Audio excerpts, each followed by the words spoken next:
I'm Allison Rosemond, professional school counselor at Greer Middle School.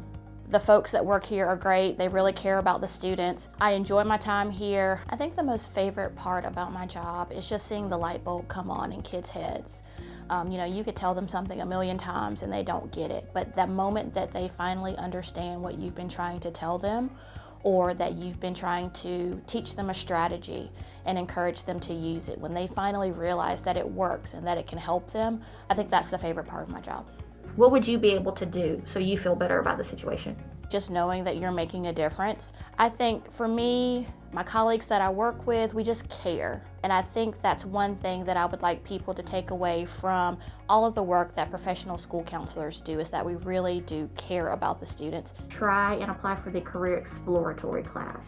When we do it, will we go off of what the form says, or can we fill in a little bit? We want what's best for them, and we want to be able to do whatever we can to support them. It's following the template that the district has provided of Graduation Plus, just making sure that we work to do all that we can so students are aware of things, they can make positive choices that impact their future goals, and that ultimately they will graduate with a high school diploma and something else, whether that be industry certification or college credit. I enjoy my time here at Greer Middle. I love being a professional school counselor, and I just look forward to many more years to come of being in this profession and being able to affect change little by little.